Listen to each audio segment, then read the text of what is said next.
My makeup is making me crave hot Cheetos right now, and it is 10 in the morning.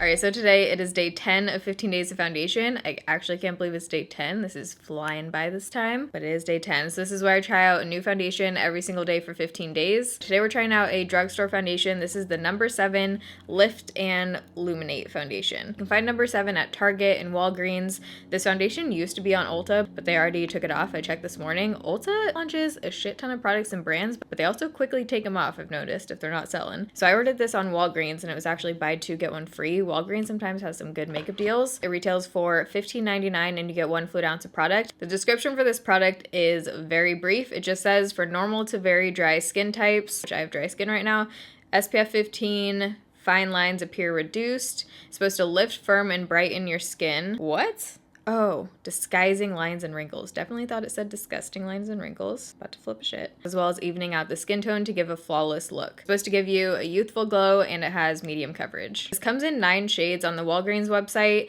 I remember when I was ordering this, I was having a really tricky time figuring out what the lightest shade of this was. I ended up going with the shade Cool Vanilla. There's also Warm Ivory. I think I went with Cool Vanilla because it looked much more neutral. But I'm going to insert swatches right here so you can see how the shade Cool Vanilla compares to some of the other foundations I own. So right here is the No7 Lift and Luminate foundation in the shade Cool Vanilla. Next over is the Flower Beauty Light Illusion in the shade L1, the lightest shade. I just did a video on this foundation, CYO Life Proof in 101, Dermacol 208, NARS Radiant Foundation in Mont Blanc, and Maybelline Fit Me Matte and Poreless in 110. So if you're enjoying 15 days of foundation, don't forget to give this video a thumbs up. It helps me out. Link to vote is down below. 1 time a day you can vote for the shelter. They want to win $5,000, and I'm going to be doing a meetup in that city. We're trying to raise $20,000 for Project Beauty Share. There are mugs, t-shirts. I so appreciate everyone who is supporting and who has purchased a t-shirt. You can also make a donation through PayPal if you want, and just put Burrito Family or put Beauty Wishes or something in the caption if you don't want a t-shirt, if you don't want to buy something, and you want all of the money to go directly to Project Beauty Share. You can make a PayPal donation if you want to. It's on their website. I'll leave the direct link down below. I know I'm a broken record hearing this every day at this point, but there are new people in every video. We're trying to do this thing, you know? All right, let's talk foundation. If you want to know my thoughts on the No7 Lift and Luminate foundation and how it applies and wears throughout the day, you're in the right place. Just keep watching. All right. I had to take a pill this morning that makes me totally drowsy, so I'm feeling a little bit loopy right now. But we are gonna do this thing. So what day is it? Is it day 10? So I've washed, moisturized, and prepped my skin already. Oh, it's pretty thick. That thing is not moving. I'm gonna start out with a brush on this side of my face. This is the e.l.f. Ultimate Blending Brush. This is one of my favorite foundation brushes. And then on the other side, my LA Girl sponge. I think we're ready, right? Oh, it has kind of like a, almost like a fruity scent. What is that scent? Ooh.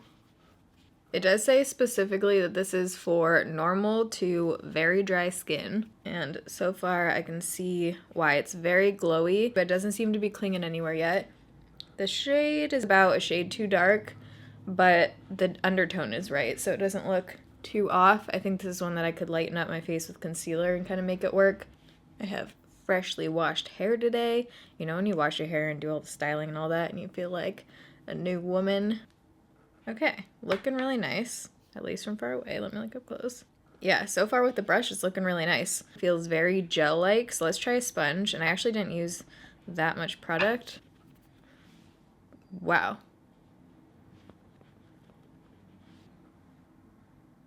That just literally did nothing with the sponge. Try some more.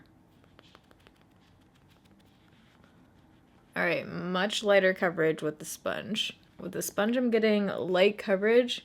It seems to be like majorly soaking this one up or something. Okay, so this one I would definitely use a brush with, but let me do this side. Okay, 100% would use a brush with this one. I'm gonna go over this. There we go. I do agree with the medium coverage claim with the brush. And I like that using this one with the brush isn't making my skin look more textured or anything. It's still sitting nice on my skin. It feels very lightweight and comfortable, but it does feel like a gel foundation. It has a lot of tackiness to it, but it feels like it's kind of setting down. Doesn't feel like one that's gonna slide. I kind of want to build this up a little bit, so I'm gonna go in with just a really tiny amount on my brush. And I'm not gonna put this everywhere, just where I want a little bit more coverage. Ooh, that looks nice. It's not building to full coverage, but I am getting high medium coverage now. Yeah. I actually kind of like the shade. It's giving me a little bit more like life to my skin just because of the shade, but it's not orangey. I'm gonna try just smoothing out my forehead a little bit, and I have a tiny bit more on here with the sponge. It almost like mattifies more with the sponge for some reason. My forehead looks really nice. It's not clinging anywhere. The rest of my skin looks really good too. There's a little bit of creasing like in my nose area. Whenever I have a foundation that does that, I just take this brush with a little bit of product. This is the Morphe G38. I don't know why I still have to look at this every single time. I use this brush every day of my life. You should probably know what it is. But I just kind of blend it into the crease of my nose a little bit more.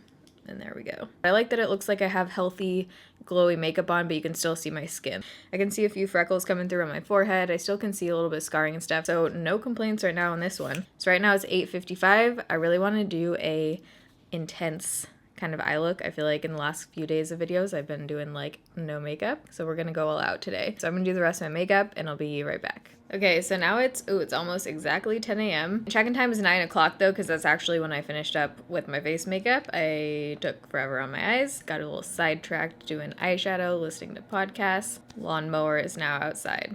Hope you can't hear that. So I powdered just my cheek area with the Laura Geller Balance and Brighten powder. I don't love the way it's sitting on my forehead. I just got a clip in natural lighting and it almost looks not patchy. It just looks a little bit uneven or something. I'm debating powdering my forehead and I think I'm going to because I don't think I would wear this on its own and it looks like it needs something to kind of just smooth it out. So I think I am going to use a little bit of the Laura Geller. I'm just going to press this lightly right on the center. I don't want to use my big powder brush because I don't know why. I don't want to mess up my eyebrows basically. Oh man, this guy's really going to town right now. That looks better. I need a setting spray with this one. If I wasn't doing a review right now, I would definitely spray a shit ton of setting spray, but it doesn't look bad. It's not creasing anywhere. So I'm gonna show you guys what this looks like in natural lighting now that I have the powder over top of my forehead, and then we'll do a flash test. So here it is right after I just powdered my forehead. It still has kind of a satin sheen coming through, and that powder is a little bit glowy. You can kind of just see product like sitting on top, but it doesn't look bad. Here's the rest of my face. So let's do a flash test. Keep in mind this one does have SPF 15 and I am wearing a little powder over top. It doesn't look bad. Like it doesn't look like there's really a flashback. My under eyes do for sure. So makeup on the rest of my face, I kind of just ran with the whole red thing clearly. I tried out this Sedona Lace palette, which I haven't used a Sedona Lace palette in years. And this is actually a new palette by them, I think. And this one has super pretty colors, like super bright, fun colors. Then you have these 5 glitters down here. I went in with basically this whole area of red mattes, red, orange, yellow mattes.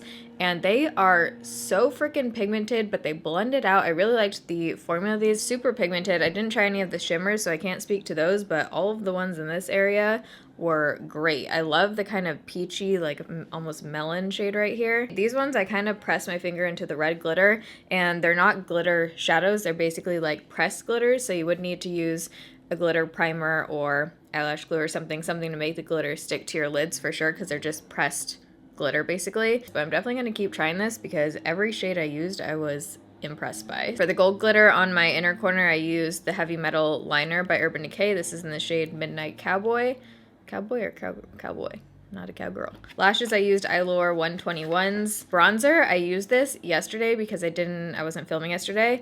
I tried out this Bare Pro Powder Foundation by Bare Minerals in the shade Sateen 05. And this is obviously supposed to be a powder foundation, but this shade for fair skin is a super pretty, very natural bronzer. If you just want a little bit of color Doesn't look too warm, doesn't look too gray. Actually has a really pretty color to it for a bronzer if you're around my skin tone. Then after I did the rest of my makeup, I felt like I needed a little bit something else. So then I went back in with the Tarte Don't Be Afraid to Dazzle. This shade, I just used a tiny bit of this just to add a little bit more color because the rest of my makeup was very intense. For blush, I used the Narcissist palette. It's called Wanted, and I went, oh god, that's hard to open. I went in with this blush shade, and then actually for a highlight, I used this.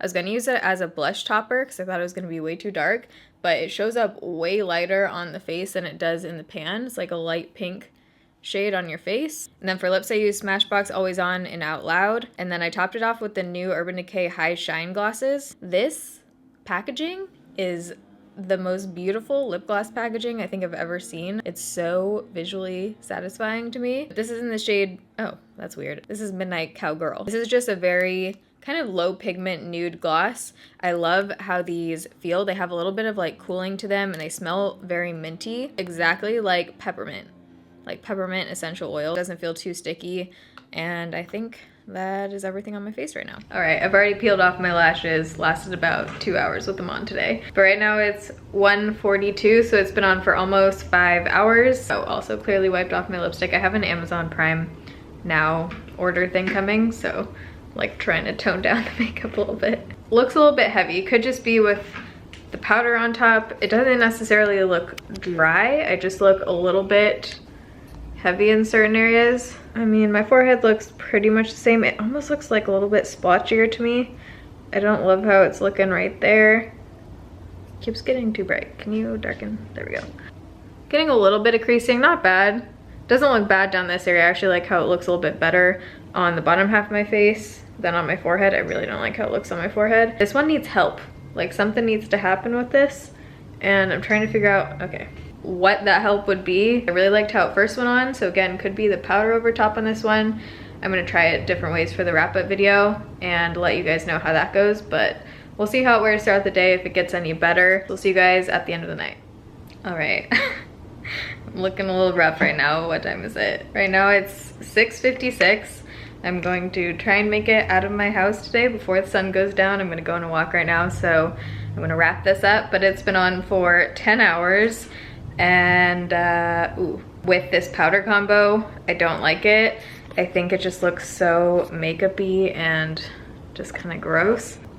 Like, what is happening on my forehead and down here now? It's just breaking up. I do feel like this is gonna be one that I can make work with something, so I'm excited to play around with this one because I did like how it looked when it first went on. There's just something I needed to work with it. Let me know down below if you've tried this one. What do you use it with? Do you use it alone? Do you set it? I'm like close to liking this one and I want to like this one, but it's not quite there. But if you guys enjoyed this video and you're enjoying this series, don't forget to give it a thumbs up. Don't forget to vote 1 time a day down below. Check out the merch page. I love you guys. Thanks for watching. See you tomorrow. Bye.